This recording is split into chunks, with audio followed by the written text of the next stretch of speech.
The silence before the storm. Behind the unremarkable door of an ordinary apartment in a quiet Cardiff neighborhood, life seemed to flow at its usual pace. The neighbors hardly noticed the people coming and going. Inside, there was no chaos or noise, only a methodical, almost sterile routine. White powder on a scale, neatly arranged baggies, a money-counting machine on the table. Outside, a Range Rover, gleaming in the sun, was parked at the curb. But the real pulse of this operation didn't beat here. It had no smell, left no traces, and made no sound. It was a digital pulse, endless strings of letters and numbers racing from one electronic wallet to another, creating invisible threads of transactions that ensnared all of South Wales. To the outside world, everything looked impeccably clean. But behind this deafening silence hid one of the most technologically advanced and audacious criminal networks British police had ever encountered. This is the story of a drug empire hidden in the depths of the blockchain, and how a quiet, encrypted trail led detectives straight to its heart. Operation Solana. It all began in 2020 with a routine tip received by the Gwent police. The information led officers to that very apartment in Caerphilly, a suburb of Cardiff. Expecting to find the standard scene of street-level drug dealing, a few dealers and a small batch of product, they stumbled upon something entirely different. Instead of a grimy den, they were met with a veritable production facility, industrial presses for making cocaine bricks, canisters of chemical agents for cutting it, and half a kilogram of the pure drug. Nearby, in neat stacks, lay 6 kilograms of so-called fillers, substances used to increase the volume of the final product. It became obvious. This wasn't just distribution, this was production on an industrial scale. A single raid instantly escalated into a full-blown investigation, codenamed Operation Solana. Several police departments, including cybercrime specialists, joined the case. Over the next 2 years, detectives meticulously gathered information, conducted surveillance, and analyzed data, gradually mapping out a vast criminal organization. This was no gang of random dealers, but a strictly structured syndicate with a clear hierarchy, safe houses, stash houses, a well-oiled logistics system, and extensive supply channels that spread from South Wales across the entire country. The system ran like clockwork, efficiently, smoothly, and silently. However, the main mystery remained the money. According to the most conservative estimates from analysts, the syndicate's annual turnover exceeded £4.6 million. But where were these colossal sums flowing? Intensive checks of bank accounts, tracking of purchases, and traditional methods of financial intelligence yielded absolutely nothing. There were no luxury mansions bought with cash, no sudden large deposits. The money seemed to vanish into thin air. The answer came from an unexpected source. Investigators turned their attention to a new, uncharted territory for many, the world of cryptocurrencies. Instead of moving cash in bags, the criminals were using exchanges like Coinbase, turning dirty pounds into clean, anonymous, and virtually untraceable digital assets. It was then that the true scale of the case became clear. This was not just another drug network. This was a blueprint for a new generation of crime, digital, multi-layered, and hidden in plain sight. The jailed kings and their loyal aides. Paradoxically, the brains and heart of this empire were located where their activities should have theoretically ceased, behind bars. 30-year-old Amir Khan and 26-year-old Joshua Billingham were already serving sentences for previous offenses when Operation Solana was just gaining momentum. But prison walls were no obstacle for them. On the contrary, they turned their cells into command centers, managing a multi-million-pound business with astonishing efficiency. Amir Khan was the syndicate's financial architect. Quiet, calculating, and methodical, he completely controlled the money laundering process. Investigators managed to trace cryptocurrency transactions worth over £1.65 million that passed through accounts directly linked to Khan. One operation, a transfer of $42,000, was carried out by him right from his prison cell. Another wallet, which held over £153,000, simply vanished at one point. The funds were transferred to an unidentified address and lost to the investigation forever. Joshua Billingham, in turn, was the operations manager. He was responsible for distribution and logistics. From prison, he coordinated the actions of accomplices on the outside, established supply chains, and gave orders to his partner, Stacy Challenger, and other trusted individuals. The police described him as a fully functioning director from behind bars. He was not a ghost of the past. He was an active and ruthless manager of the present. What set this organization apart was not just its scale, but the deep involvement of those close to them. Partners, sisters, friends. They were all woven into the web, playing vital, albeit quiet, roles. The criminal network was held together not by fear, but by a twisted sense of trust and loyalty. In Amir Khan's apartment in Gabalfa, where his 24-year-old partner, Caitlin DeJager, lived, police discovered not only luxury goods worth over £100,000, including a pair of sneakers valued at £10,000, but also something far more valuable to the investigation: a voice recorder. DeJager didn't just know about her partner's activities. She was an active participant. The voice on the recording, belonging to DeJager, unemotionally discussed the ratios for mixing cocaine and the details of its further distribution. Billingham's partner, 29-year-old Stacy Challenger, was no less deeply integrated into the system. Although her defense in court tried to portray her as naive and misled, the facts told a different story. She personally managed cryptocurrency accounts through which more than £300,000 were laundered. Without an official job, she led a lavish lifestyle, owned that same Range Rover, and had a wardrobe of designer clothes worth tens of thousands of pounds. Even Amir's younger sister, Sidra Khan, who lived in Birmingham, served as a crypto conduit. She was a crucial link in the chain, receiving funds and redistributing them across various online wallets to further obscure their trail. The laundering mechanism and the empire's soldiers. The money laundering system was both simple in concept and complex in execution. Here's how it worked. Cash received from street dealers was collected and handed over to trusted individuals, so-called mules. These could be friends or relatives who wouldn't arouse suspicion. These people deposited the cash into their personal accounts on major cryptocurrency exchanges like Coinbase. They would then buy popular cryptocurrencies, Bitcoin, Ethereum, and immediately send them on a journey through a labyrinth of anonymous wallets. The funds were broken down into smaller parts, sent through 6, 7, and sometimes even 8 layers of different accounts opened under fictitious names, after which they were reassembled in a final wallet that was nearly impossible to link to the original source. Unlike bank transfers, such operations did not trigger automatic red flags for regulators. Over £3 million were laundered in this way. But the empire could not have existed without its soldiers, the people who did all the dirty work on the ground. Leon Sullivan was one of the most reliable couriers, ensuring the uninterrupted delivery of cocaine and the movement of goods between the safe houses in Caerphilly. Callum Richards worked directly in production. His fingerprints were found on the presses and mixing equipment. Daryl Skim was a quiet but important liaison, responsible for supplies to the central and western regions of Wales.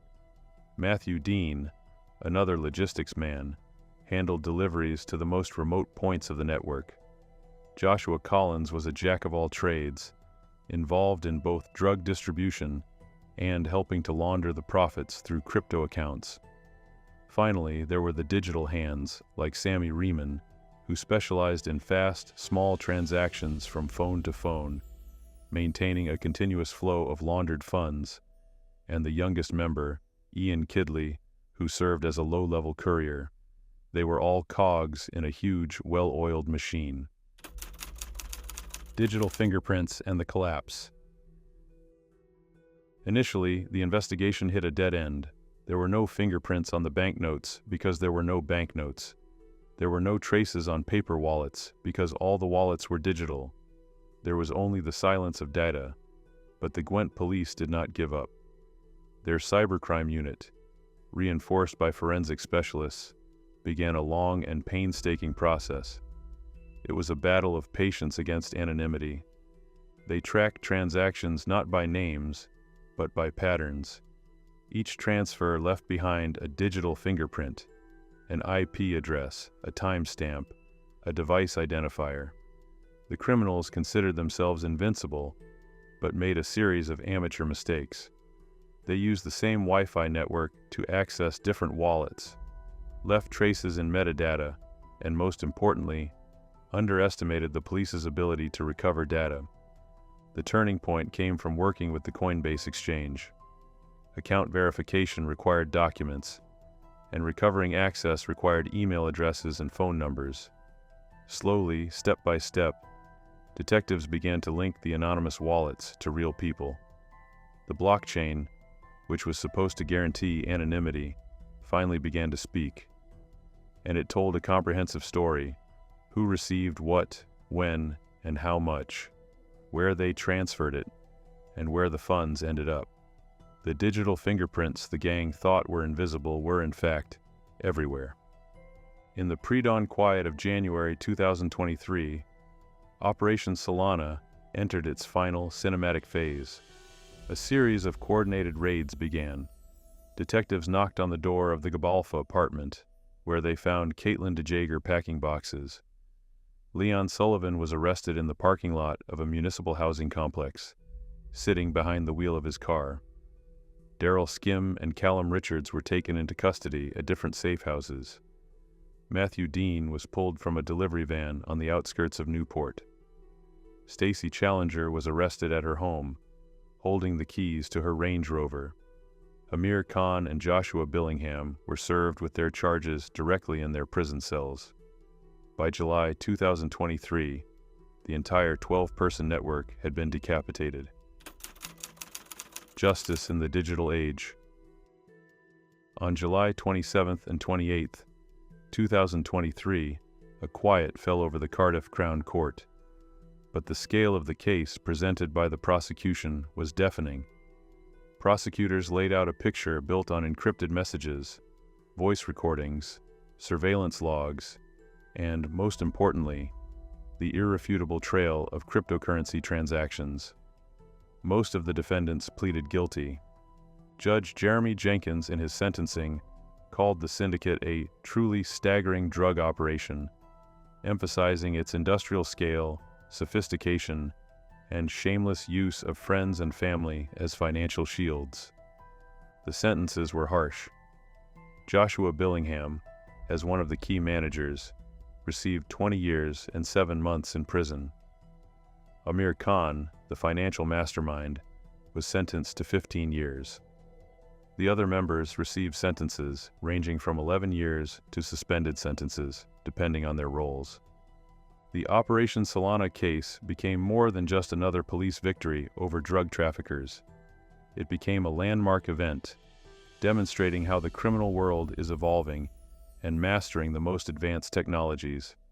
But it also showed that in the digital world, absolute anonymity does not exist. Every action leaves a trace, and there will always be those patient enough to follow that trace to its very end. The eternal game of cat and mouse between law and crime has moved to a new digital level, and the final outcome of this match is far from decided. The case of the Cardiff Crypto Syndicate is not just another page in Britain's crime chronicles. It is a landmark case, a disturbing glimpse into the future of organized crime, where the lines between street violence, financial fraud, and high technology are blurred beyond recognition. When Judge Jenkins delivered the sentences, He closed the case on 12 specific criminals, but he opened a discussion on much broader and more uncomfortable questions that this investigation brought to the surface. The paradox of digital permanence. The main lesson taught by Amir Khan and Joshua Billingham lies in the profound paradox of modern technology. They bet on cryptocurrency as the ultimate means of anonymity, a digital offshore haven inaccessible to law enforcement. In their minds, the blockchain was a black hole where millions of pounds earned from cocaine disappeared without a trace. For a long time, this bet paid off. The money moved quickly, silently, and seemingly irrevocably, leaving detectives empty-handed. However, it was this very technology, designed to provide invisibility, that ultimately became their digital guillotine. Unlike a bag of cash that can be burned or a ledger book that can be destroyed, the blockchain is, by its nature, permanent and immutable. Every single transaction, no matter how small, every transfer from one anonymous wallet to another, is forever imprinted on the distributed ledger. This information cannot be deleted or altered. It simply waits for someone with enough patience, resources, and knowledge to decipher this digital code. The Syndicate lost not at the moment of the raid, but at the moment they believed in the myth of absolute anonymity. Their digital fingerprints proved to be far more durable and irrefutable than any physical evidence. The blockchain, their primary tool of concealment, turned into the prosecution's star witness, impartial, with a perfect memory, and incapable of lying. The evolution of the criminal, from thug to fintech fraudster. Operation Solana clearly demonstrates the evolution of the criminal archetype itself. Khan and Billingham were not just drug lords in the classic sense. They were managers of a hybrid enterprise that combined the brute force of drug trafficking with the sophistication of financial technology. Their subordinates were not just muscle and runners, but crypto conduits and digital hands. This blurs traditional boundaries.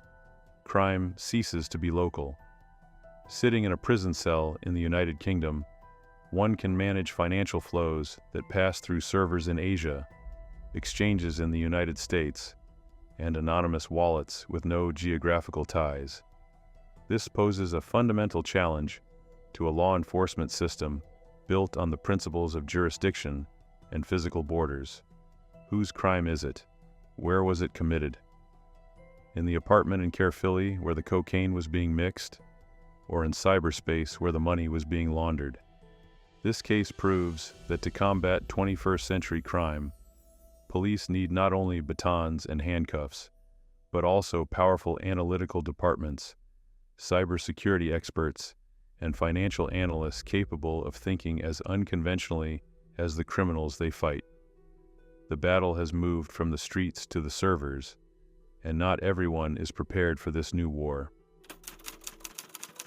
The human factor as an eternal vulnerability. And yet, for all its technological sophistication, the empire collapsed due to the oldest and most predictable factor, the human one. In trying to create a hermetically sealed system based on trust, Khan and Billingham made it vulnerable. By involving their partners, sisters, and friends, they multiplied the number of potential points of failure. Caitlin DeJager with her voice recorder, Stacy Challenger with her passion for a luxurious life and registering accounts in her own name, Cedra Khan acting as a family financial hub. Each of these links, intended to strengthen the network, actually created new threads for detectives to pull. Emotions, personal relationships, careless conversations, the digital trails left when communicating with loved ones. All of this became part of the evidence. Ultimately, no matter how complex the technology, it is operated by people. And people make mistakes. They brag. They leave traces. They trust the wrong people. The Khan and Billingham Syndicate is a vivid illustration that the most perfect digital fortress can fall due to a single careless step by its inhabitant. What's next? The Operation Solana case is not the end, but merely the beginning of a new chapter in the history of the confrontation between law and crime. The syndicate was dismantled, but the precedent it set, its business model remains.